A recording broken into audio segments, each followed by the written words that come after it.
Hello everybody, Zero here. Here for zero views because all of the things have been released this time. So Toonami Intruder III Episode 4. We got a RWBY World of Remnant this time because of the Thanksgiving holiday. And then we got Exade Episode 8. So let's start with Toonami Intruder III Episode 4, which is actually the last episode, so it's going to be back to RWBY and Kamen Rider for a bit until I find something new. But yeah, so Intruder 3 Episode 4.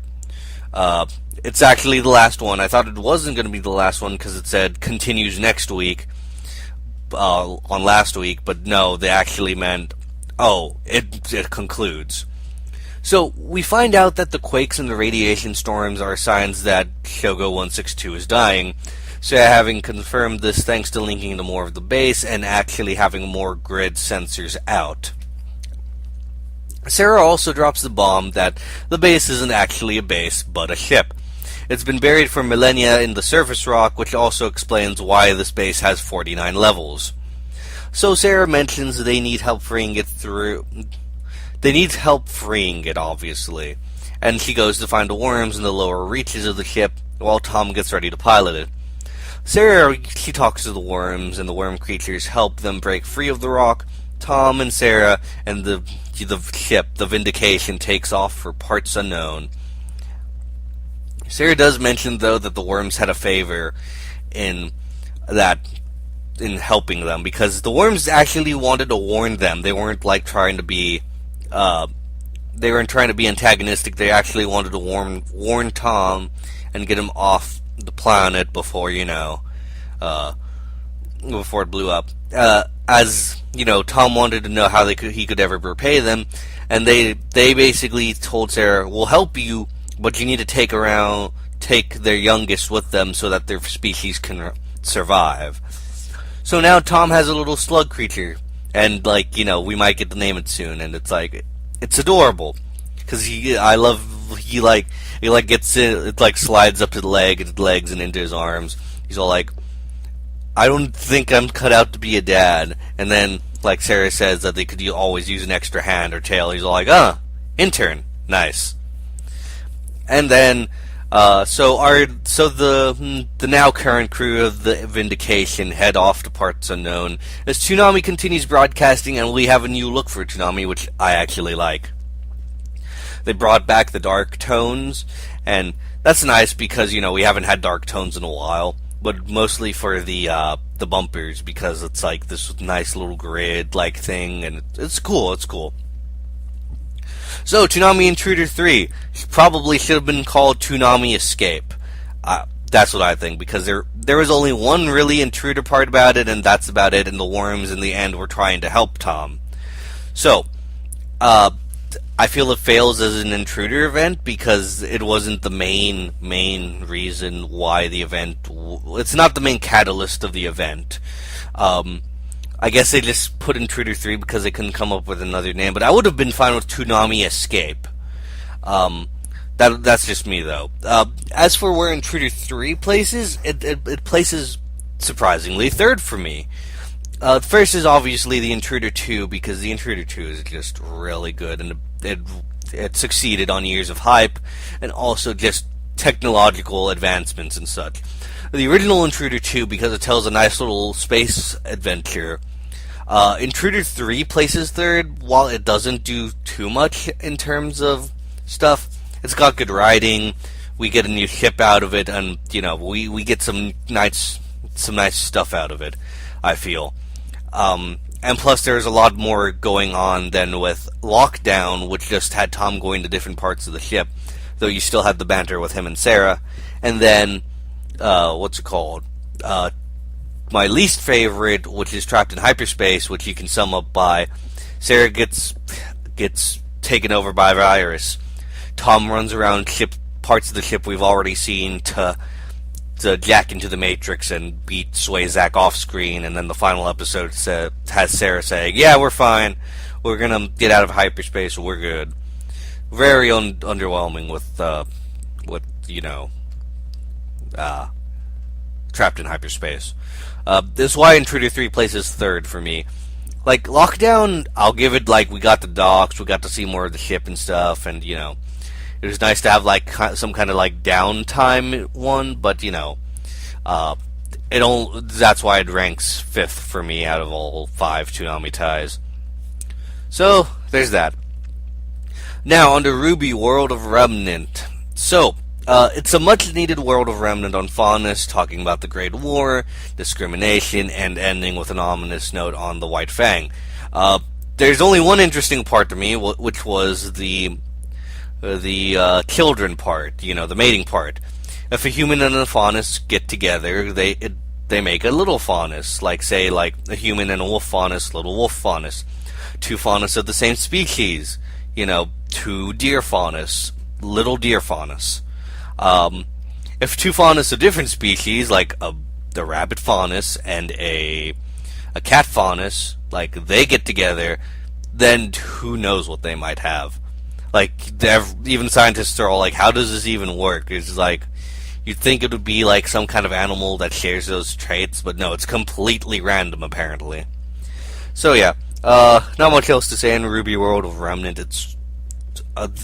I appreciate them because they give us content. I'll be that. And to be honest, I can see why they didn't want to put a episode out, because one, around that time, it's Thanksgiving holiday. Obviously, they needed a bit of a smaller episode to put out, so the World of Remnant makes sense. Also because, people are going to be with their families and shopping and stuff Thanksgiving weekend, so I'm sure they're all like, we want to maximize as many views as possible. They're a company. Obviously, this is what they wanted to do. So, don't worry, next week we'll begin it's episode 5, right? Yeah, I think it's episode 5. But now, on to X8 episode 8, which is in the camp where I'm all like, it's okay, but I actually really like this episode, which is weird for me. So, with X8, we continue with the victim from last week, and can I mention that they're just doing the 2-parters for Victims of the Weekend as well? Because the patient's still sick, obviously there's still a problem. But what I love about it with these patients was that, like, it wasn't really done with the first one, who had the Gekitotsu and the Doremi-Fa Calabos Bucksters in here. We didn't find that out till the second episode that had those 2. With this episode and the past episode, we find out right away that the dude has the Giri Calabos Bugster and the Jet Combat Calabos Bugsters in him. And I like that it's tied to 2 different Bugsters, because that means it's a better excuse than only one of them getting away. Genmu helped them both get away. Giri showed up and he was taken down. Jet Combat managed to get away from Snipe, but it's, I like the way they're doing it, because it's not just one monster that somehow manages to get away. So Snipe actually, I skipped some. So the man is stressing out about his workers in this factory, wanting to put it all on himself. And the message of the episode is you have to kind of realize that there are others who can help you, and you shouldn't stress out by yourself. And, things aren't always as they seem in terms of what's going on. Basically, just get help. It's always nice to have people to help you. So, Snipe intercepts the Jet Combat Calabos Bugster, and he actually uses his sniping skills to knock the gas shot out of the Bugster's head, reverting it to a standard Calabos Bugster. Taiga takes the Bugster hostage, and by association the patient, says he needs to get better. Of course, there is no game clear when Taiga gets the shot, so most likely the game clears. They're relegated to the Bugster defeats.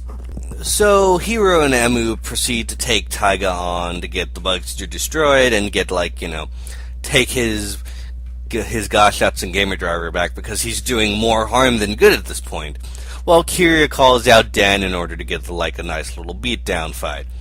So we find out, the day before both fights from Parad, that proto-gus shots contain, near limitless potential, but it's dangerous to use for prolonged periods of time. Graphite is spying on them and hears about the limitless potential thing, and notices that Dan just has these lying around on his desk. So, while Dan is fighting Kiria later on, Graphite steals one of them. But of course, Parad he sees Graphite stealing them with an annoyed look on his face.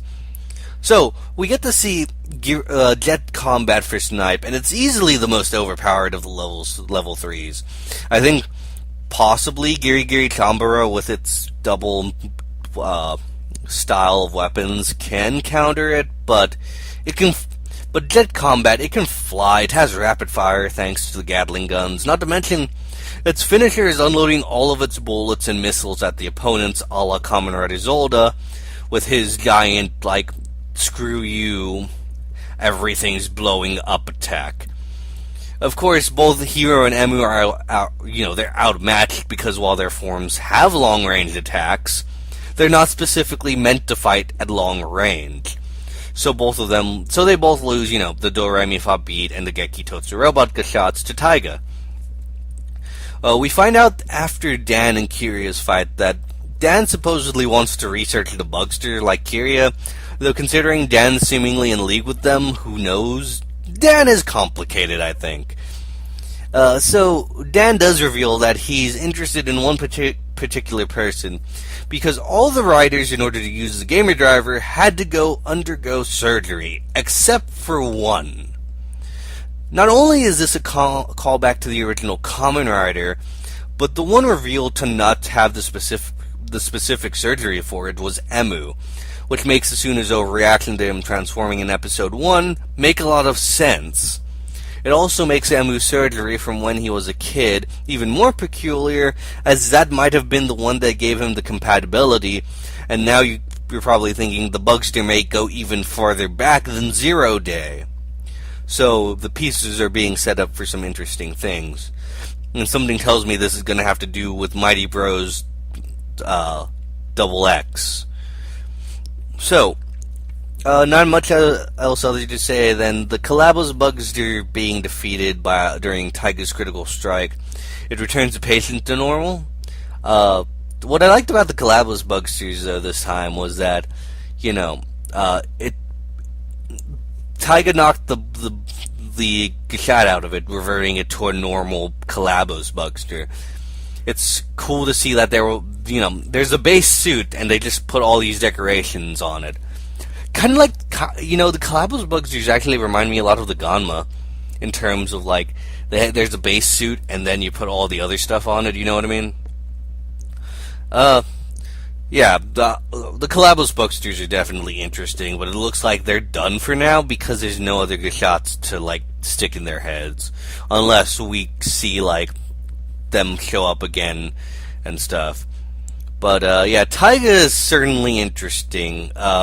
He clearly holds a big resentment for what happened to him and the CR, and believes he's the only one who can be a Kamen Rider.